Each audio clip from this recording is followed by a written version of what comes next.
తెలంగాణ భవన్లో మాజీ మంత్రి హరీష్ రావు మాట్లాడుతున్నారు. ఆ లైవ్ చూద్దాం. కబ్జా పెట్టే ప్రయత్నం చేస్తున్నారు, ఈ భూమిని కొట్టేసే ప్రయత్నం చేస్తున్నారు. ఈ భూమిని కాపాడాలని ఆనాడు చంద్రబాబు నాయుడు పోరాటం చేసిండ్రు. ఆ భూముల దగ్గరికి వెళ్ళారు. ఆయన పెద్ద ఎత్తున పోరాటం చేసి అప్పుడు ముఖ్యమంత్రి గారికి రాసిన లేఖ ఇది. ఆ తర్వాత 2008లో డాక్టర్ వైఎస్ రాజశేఖర రెడ్డి గారు ఈ భూమిని ప్రభుత్వ భూమిగా నిర్ణయిస్తూ ఈ భూమిని ఆంధ్రప్రదేశ్ ఇన్ఫ్రాస్ట్రక్చర్ కార్పొరేషన్కి ఇచ్చారు. ఆంధ్రప్రదేశ్ ఇన్ఫ్రాస్ట్రక్చర్ కార్పొరేషను యూనిటెక్ అనేటువంటి ఒక కంపెనీకి కూడా కొంత భూమిని అలొకేట్ చేయడం జరిగింది.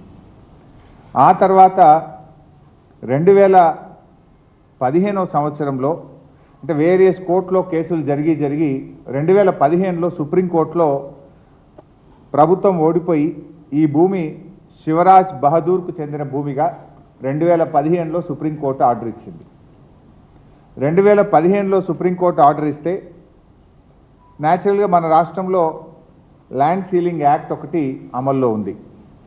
ల్యాండ్ సీలింగ్ యాక్ట్ ప్రకారంగా ఒక వ్యక్తి ఇన్ని ఎకరాల భూమి కలిగి ఉండడానికి లేదు.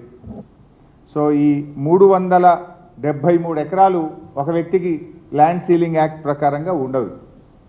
అయితే 2015లో సుప్రీంకోర్టు ఈ భూమి శివరాజ్ బహదూర్కు చెందిన భూమిగా సుప్రీంకోర్టు చెప్తే 2016లో శివరాజ్ బహదూర్ కొంతమందికి ఈ భూమిని అమ్మడం జరిగింది. ఆల్ఫా అనే కంపెనీ, యునైటెడ్ అనే కంపెనీ, ఒమేగా అనే కంపెనీలకు 50 ఎకరాల చొప్పున ఈ భూమిని అమ్మాడు. ఆ కంపెనీలు ఆర్డీఓ దగ్గరికి వెళ్ళి మాకు ల్యాండ్ కన్వర్షన్ చేయండి అని 2016లో బీఆర్ఎస్ ప్రభుత్వం ఉన్నప్పుడు దరఖాస్తు పెట్టుకున్నారు. అప్పుడు 2016లో ఉన్నటువంటి ఆర్డీఓ గారు అసలు ఈ భూమి మీకు అమ్మడం తప్పు, ల్యాండ్ సీలింగ్ యాక్ట్ ప్రకారంగా ల్యాండ్ డిక్లరేషన్ జరగకుండా, సీలింగ్ డిక్లరేషన్ జరగకుండా ఈ భూమిని అమ్మే హక్కు రాజ్ బహదూర్కు లేదు, ఈ క్రయ విక్రయాలు చెల్లవు అని చెప్పి ఈ భూమిని 22A అంటే ప్రభుత్వ నిషేధిత జాబితాలో ఈ భూమిని పెట్టడం జరిగింది. 22Aలో పెట్టి ఈ భూమిలో ఎలాంటి క్రయ విక్రయాలు చెల్లవు, ఇది ల్యాండ్ సీలింగ్ యాక్ట్ పరిధిలోకి వస్తుందని 2016లో బీఆర్ఎస్ ప్రభుత్వం నిషేధిత జాబితాలో ఈ భూముల్ని పెట్టడం జరిగింది. దాని మీద వీళ్ళు హైకోర్టుకు పోయారు. ఆర్డీఓ గారు మాకు భూములు కన్వర్షన్ చేయమంటే చేయలేదు, మా భూమిని మేము కొనుక్కున్న దాన్ని నిషేధిత జాబితాలో పెట్టారని వీళ్ళు హైకోర్టుకు పోయారు. హైకోర్టులో 12 ఫిబ్రవరి 2020న హైకోర్టు చాలా స్పష్టంగా ఏం చెప్పిందంటే ఆర్డీఓ గారి నిర్ణయం సరి అయినటువంటి నిర్ణయం. ఆర్డీఓ గారు చెప్పిన ప్రకారంగా ల్యాండ్ సీలింగ్ యాక్ట్ ప్రకారంగా ఈ భూమి అమ్మడానికి వీల్లేదు అని చెప్పి ఆర్డీఓ గారి నిర్ణయం మీద సింగిల్ బెంచ్ హైకోర్టు ఏ రోజంటే 12 ఫిబ్రవరి 2020 ఏం చెప్పింది హైకోర్టు అంటే in either of the contingencies unless such declaration is filed and proceedings are concluded no transaction should take place in the land and any such transaction would amount to contravention of the provisions of the act, and in such a case it can also result in initiation of prosecution against the owner of the land. ఈ భూమిని అమ్మడం తప్పు, ఒకవేళ అమ్మి ఉంటే అమ్మిన owner మీద criminal చర్యలు తీసుకోవాలి అని కూడా హైకోర్టు చెప్పింది. సో ఆర్డీఓ గారి నిర్ణయాన్ని హైకోర్టు సమర్థించింది. తర్వాత సింగిల్ బెంచ్ ఆర్డర్ మీద ఈ రాజ్ బహదూర్ అండ్ ఈ కొనుక్కున్న వాళ్ళు డివిజన్ బెంచ్కు పోయారు హైకోర్టుకు. డివిజన్ బెంచ్ 13/10/2022 సంవత్సరంలో ఆర్డీఓ చేసింది correct, single bench judgement correct, వీళ్ళు అమ్మడానికి లేదు, ఇది ప్రభుత్వ భూమి, ఇది నిషేధిత భూమి కింద పెట్టడం సరి అయినటువంటి నిర్ణయము అని చెప్పి డివిజన్ బెంచ్ కూడా హైకోర్టు స్పష్టంగా చెప్పింది. సో డివిజన్ బెంచ్ కూడా ఏం చెప్పిందో కూడా ఒక లైన్లో చెప్తా. అంటే డివిజన్ బెంచ్ ఈ సింగిల్ బెంచ్ ఆర్డర్ను కన్ఫర్మ్ చేసింది.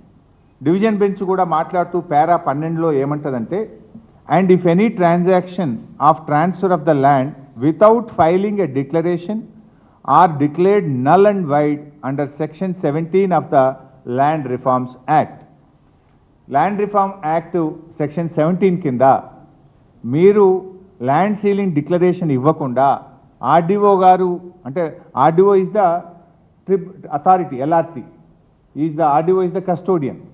సో ఆ ట్రిబ్యునల్ ఆర్డర్ లేకుండా మీరు భూమి అమ్మితే అది చెల్లదు, నల్ అండ్ వైడ్, చిత్తు కాగితాలతో సమానము అని డివిజన్ బెంచ్ కూడా స్పష్టంగా హైకోర్టు ఏ రోజు ఇచ్చిందంటే డివిజన్ బెంచ్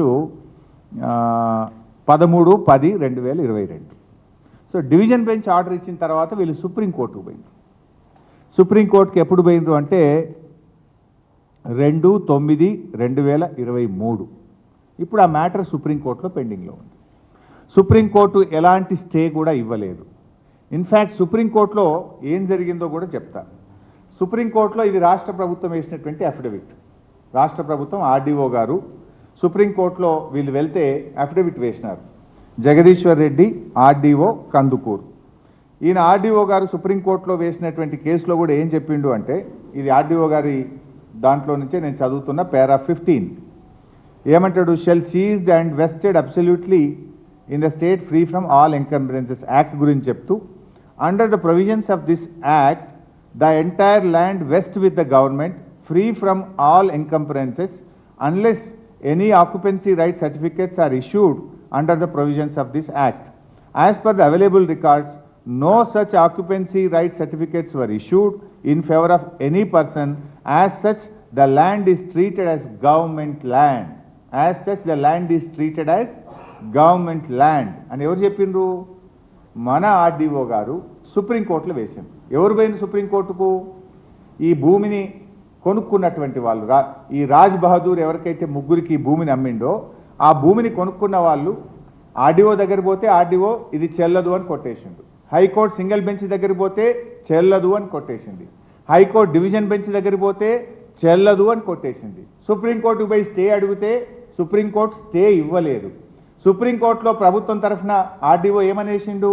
ఇది గవర్నమెంట్ ల్యాండ్, వీనికి రాదు, ఇది Raj Bahadur land ceiling declaration file చేయలేదు, రాజ్ బహదూర్ డిక్లేర్ చేయకుండా రాజ్ బహదూర్ అమ్మడా హక్కు లేదు, రాజ్ బహదూర్ అమ్మిన అన్నీ కూడా నల్ అండ్ వైడ్ అని ఆర్డీఓ గారు సుప్రీంకోర్టులో వేసినటువంటి అఫిడవిట్. దెన్ ఇప్పుడున్న రాష్ట్ర ప్రభుత్వం, నేను వీళ్ళేదో భూభారతి అని పెట్టింది కదా, పొద్దున భూభారతి వెబ్సైట్ పోయి ప్రింట్అవుట్ తీసిన, ఈరోజు యాజ్ అండ్ టుడే ఇవాళ పొద్దున తీసిన ప్రింట్అవుట్. భూభారతి వెబ్సైట్లో ఈ ల్యాండ్ గురించి ఏం చెప్తున్నారు? రంగారెడ్డి జిల్లా బాలాపూర్ మండల్ నాదర్గుల్ గ్రామము, సర్వే నంబర్ పాతది 613, కొత్తది 119, 373 ఎకరాలు గవర్నమెంట్ ల్యాండ్. ఇది ఈరోజు భూభారతిలో వీళ్ళ డాక్యుమెంట్ ప్రకారం ఇది government land, not my document. ఈరోజు పొద్దున భూభారతిలో ప్రింట్అవుట్ చేస్తే ఇది గవర్నమెంట్ ల్యాండ్గా ఇది ప్రింట్అవుట్లో వచ్చింది. ఇకపోతే యాక్ట్